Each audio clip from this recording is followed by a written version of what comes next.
আসেন। আসসালামু আলাইকুম রহমতুল্লাহ। আমরা এখন আছি সাভার নামার বাজারে। এখানে মূলত সেই অনেক পুরনো গরু দিয়ে তেল ভাঙানো যে ঘানি বলে, সেই ঘানির সামনে দাঁড়িয়ে। তো আমার এই কাকা এই ঘানির সাথে সম্পৃক্ত আছেন, উনি এই ঘানিটা চালান। কাকা, এই ঘানি আপনি আসলে কতদিন যাবত চালান? এই আমাকে মানে আমার বাপ দাদার আলামালে থেকে, সেই ছোটবেলা থেকে? ছোটবেলা থেকে। তাইলে এই সাভারের এটা তো নামার বাজার। নামার বাজার আপনাকে এটার নাম নয়ন এন্টারপ্রাইজ। এটা নয়ন এন্টারপ্রাইজ। তো নয়ন এন্টারপ্রাইজ থেকে একেবারে যেটা অরিজিনাল খাঁটি সরিষার তেল আমরা বলি, ঘানিতে ভাঙানো, এই হলো সেই ঘানি।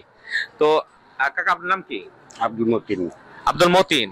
আচ্ছা মতিন কাকা, এই যে ঘানিতে যে আপনার সরিষার তেল ভাঙাচ্ছেন, প্রতিদিন মোটামুটি কতটুকু তেল হয়? প্রতিদিন একটা গানিতে 13 কেজি করে তেল হয়। তো আপনার এই 13 কেজি তেল তো মনে হয় চাহিদা আরো বেশি। বেশি গানি আছে, অনেক বেশি। এখানে ঘানি আরো আছে? আমার মালিকের 5টা-6টা গানি। মানে আপনাদের মালিকেরই 5-6টা ঘানি আরো আছে। যদি কারো বেশি তেলের প্রয়োজন হয় দিতে পারবে, তাই না? আর এই যে গরু, এই গরুটা তো একটা না, বেশ কয়েকটা গরু। একটা গরু কতক্ষণ ঘানি টানতে পারে? 1 ঘন্টা। 1 ঘন্টা। 1 ঘন্টা অন্তর অন্তর ওদেরকে বিশ্রাম দেন। আর তাহলে এই গরু আপনার মোট কয়টা আছে এইখানে একটা ঘানির জন্য? একটা গানিতে 2টা গানি। 2টা গরু দিয়ে মোটামুটি এদিক ওদিক করে চালাইতে হয়।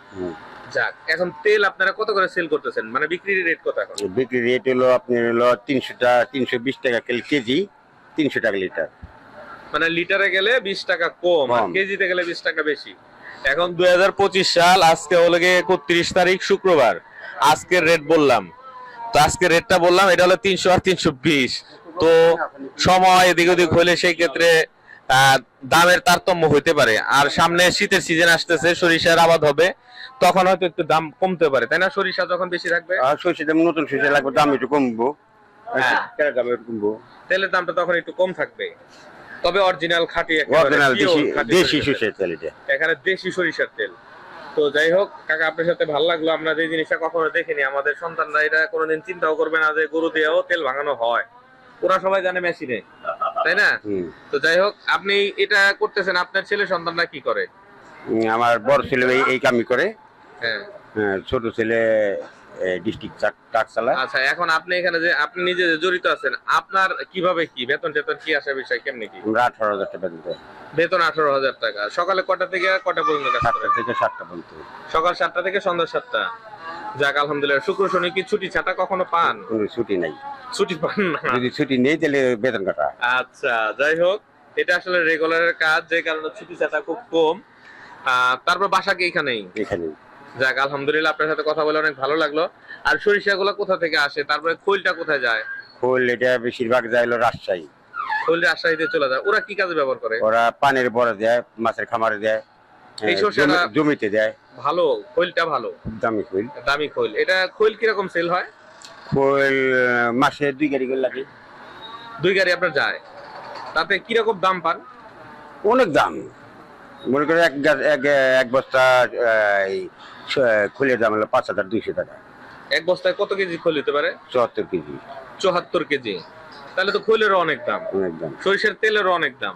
এই যে খোলের সরিষার দাম অনেক দাম। হ্যাঁ, আবার আপনার বেতনও তো আল্লাহর রহমতে খারাপ দেয় না, ভালোই দেয়। তো সব মিলে আলহামদুলিল্লাহ, তাই না? তো যাই হোক, আমরা আজকে আসলে খুব ইচ্ছা ছিল যে সেই অনেক দিনের আগের যে আসলে আমাদের মুরব্বীরা বলতেন যে ঘানিতে ভাঙানো তেল আর এখনকার তেল অনেক ডিফারেন্স। তো সেই ডিফারেন্সটা খুঁজতে খুঁজতে আজকে সাভার নামার বাজার আসছি।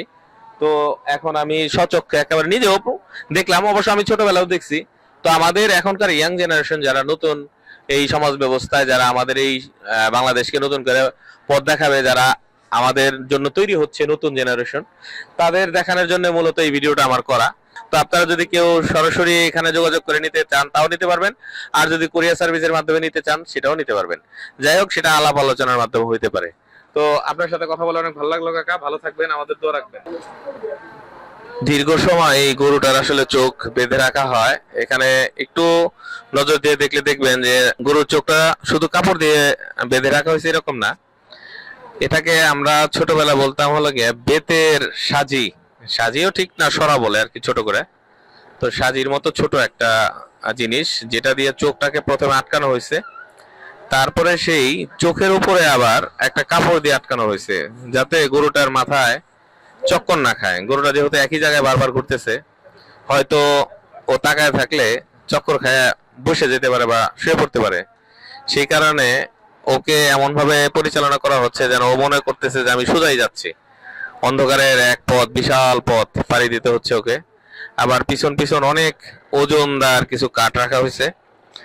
তো তেলটা আসলে এখানে পিওর পাওয়া যাবে, তেলটা খুবই পিওর। সব জিনিস মিলে আসলে একটা অন্যরকম জিনিস আজকে দেখলাম, খুবই ভালো লাগলো।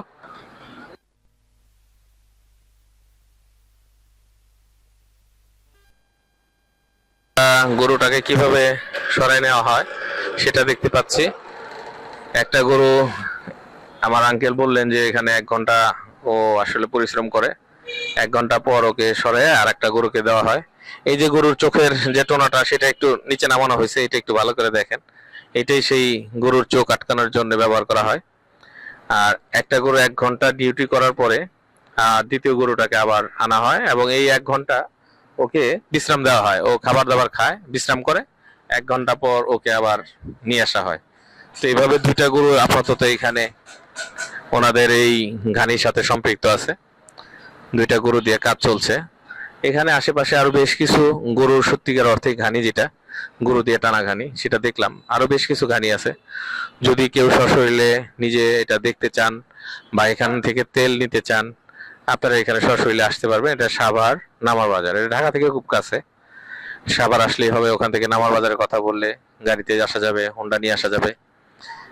এখানে হ্যালো বাইক আছে, রিক্সা আছে, বিভিন্ন ভাবে আসার মাধ্যম আছে, সমস্যা নাই। এখন আমরা দেখতে পাচ্ছি যে আর একটা গরু যেটা এতক্ষণ বিশ্রামে ছিল, সেই গরুটাকে আবার জায়গা মতো নিয়ে আসা হইলো এবং ওকে দিয়ে এখন আবার নতুন করে ঘানিটা রেডি করা হচ্ছে। একটা সময় তো এইভাবেই হইতো, সারা বাংলাদেশেই এরকমই সিস্টেম করা ছিল। তো যুগের পরিবর্তনে, আধুনিকায়ন হওয়ার কারণে বিভিন্ন রকমের সিস্টেম আসছে দুনিয়ায়। তো যে কারণে আমরা সেই প্রাকৃতিক যে জিনিসগুলো সেগুলো হারাইছি। আস্তে আস্তে অনেক জিনিসের পরিবর্তন আসতেছে। তো দেখা যাক, এই নতুন গরুটা দিয়ে আবার কাজ শুরু করা হবে। ওর চোখ বাঁধা হইতেছে। হ্যাঁ, চোখটা কমপ্লিট বাঁধা। এখন একটা কাপড়ের আবরণ দেওয়া হবে যাতে অন্ধকার অন্ধকার হয়ে আসে সব। তো এইভাবে আসলে কাজ করা লাগে। তো যাই হোক, ওনারা তো পারদর্শী, ওনারা কাজ করতে করতে অভ্যস্ত হয়ে গেছে। আমরা তো এইসব জানি না ওইভাবে। তারপরেও জিনিসটা দেখলাম, অন্যরকম একটা ব্যাপার। এই তো শুরু হয়ে গেল ওর হাঁটা, এখন টুকটুক করেও হাঁটবে।